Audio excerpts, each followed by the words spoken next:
Hey y'all, here at OS Reviews. Spring is here, and in the blink of an eye, we'll be in summer. And that means more time will likely be spent outdoors as the weather becomes nicer and the sun is out. So today we're taking a look at a product from Sylvox. This is their Pool Pro series of outdoor TVs. That's right, this is a television which is waterproof, can withstand extreme temperatures in terms of cold and heat, and perhaps more importantly, it's extra bright, getting up to 2000 nits, which again will be important if you are actually using it outdoors with sunlight.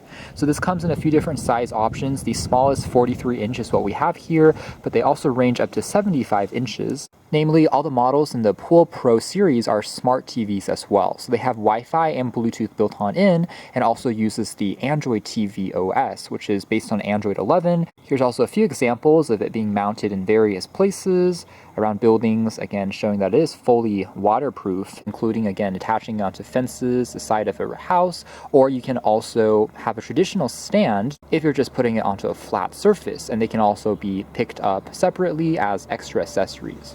Otherwise, it does come very well packaged in an extremely heavy-duty box, and on the inside you'll find, of course, the remote, including two AAA batteries, along with a microfiber cleaning cloth to wipe out any dust on the screen, as well as a quick user guide.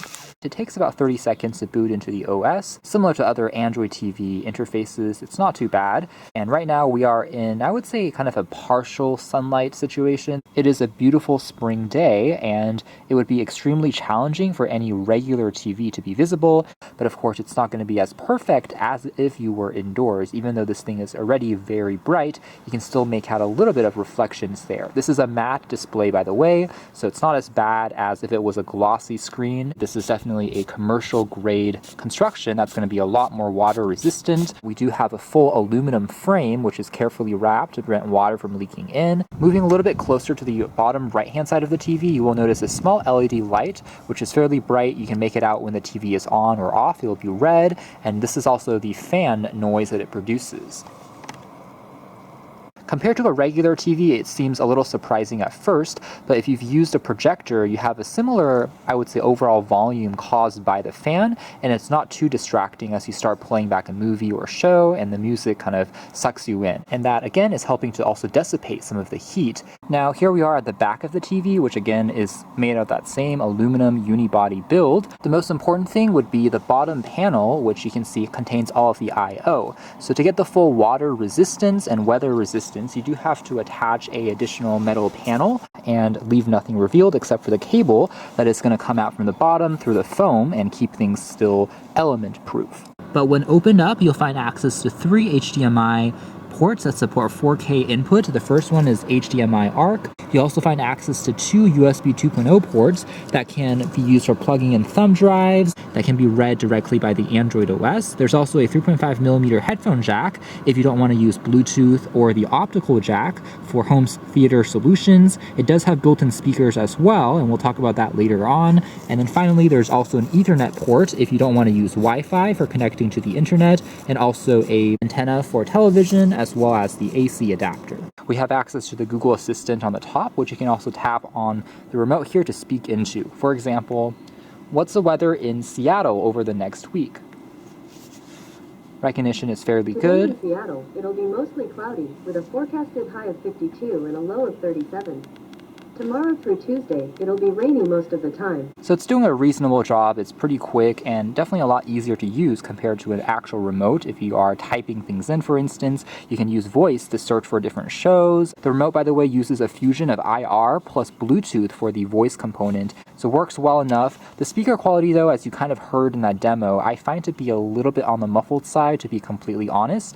I suspect it's because of the metal enclosing, so the sound can't quite as easily come out compared to a regular unit. However, again, connecting to wireless soundbars using Bluetooth, you're still able to get some impressive audio through external means.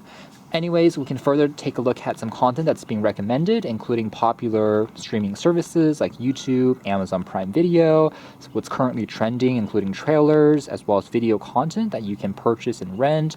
With that being said, the remote is not backlit, which is something that I've talked about in many Android TV boxes and devices these days. I really do want to see a backlight, especially since if you're using this outdoors, maybe the sun starts getting a little bit lower, it would be a lot easier to operate. Also keep in mind that the remote part card is actually not waterproof, so it's only the TV. Still keep the remote relatively well sheltered, and you should be good to go. Now, if we do tap on the menu button here, it will bring up the TV's menu, including under picture settings. You can choose between standard mode versus a dynamic, movie, eco, gentle, vivid, sport, and a personalized setting. You'll be able to adjust properties like the sharpness, brightness level, color saturation, hue, contrast, and the gamma. So it's pretty customizable. Right now we are in the 2000 nit mode at 100%.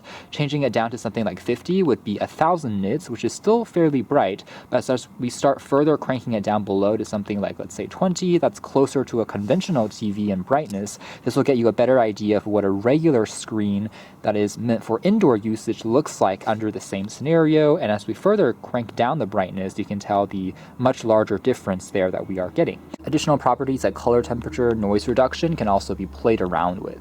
With that being said, I do find that the natural color grading out of the box to be a little bit more towards a slightly more colder greenish shade, but you can always adjust that yourself based on your preferences. Also keep in mind that it is an LED 4K TV at the end of the day, meaning that it is doing quite well in terms of the energy saving as well as the viewing angles, but the blacks aren't going to be quite as dark as a OLED display, for instance. But of course, burn-in is more prevalent on OLED displays, and since this thing is at brighter levels, it might not be the best idea. We can also very quickly go into different input sources just from the top there and choose between either TV, HDMI 1 through 3, or this regular Google interface that we see here, as well as scanning for other channels. I have to say that the overall experience, I do prefer slightly more to Roku-powered smart TVs, since as a Google product, you have tighter integration with your other devices if you're using an Android phone. Not to mention that Chromecast, I think, is also a little bit more convenient if you are mirroring screens wirelessly from a Chrome browser on any desktop compared to Miracast, which requires a separate extension. So overall, I do like the Google TV integration here, working well enough, and we're able to easily search through different channels. Even though it's not the most powerful thing in the world compared to phones, it's responsive enough in terms of navigating around, doesn't become too problematic, and the Wi-Fi reception is generally good enough as well, even if you're a little bit further away from the router, since this thing will be outdoors compared to in the house. Loading speeds, buffering is all done quite well, even at high resolutions.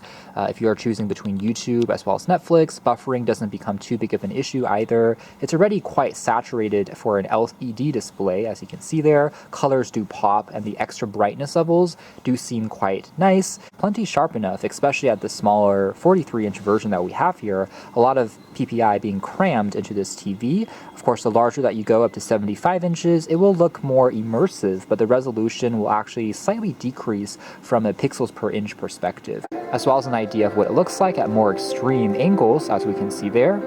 Colors for the most part are still preserved, like most modern LED displays, so you don't really have to worry about it washing out too much. You do have to, of course, plug this into an outlet.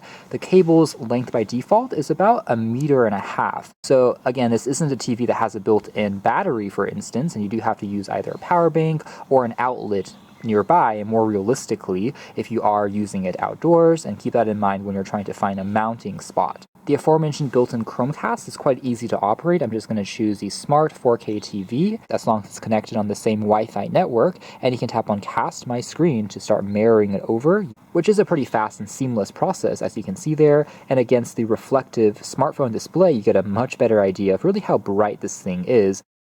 So you can use this like any other Chromecast for, again, sharing content over quickly, whether it's a news article, some quick photos, a presentation, and it's all done fairly easily. Of course, a little bit more latency compared to HDMI, but it's not bad, especially if you're watching back a video. It's mostly optimized to still run quite smoothly. So that's more or less it as far as our hands-on review of the Sylvox Pool Pro series of outdoor TVs. And as far as the TV is concerned, it offers pretty punchy looking colors for a LED display, all wrapped in a durable build, which is very easy to set up and use. Keep in mind that if your usage is mostly indoors, this will be overkill, since this thing has much more brightness as well as more durable build than you'll need if all you want is an indoor in-the-house television, which may even offer at times better quality in terms of darkness levels if you're looking at OLED. So if you do want something that's primarily geared towards the outdoors, more extreme environments, I would say this one is built quite well and offers a pretty compelling package. Last but not least, I'll mention that the same company does have partial sunlight TVs as well.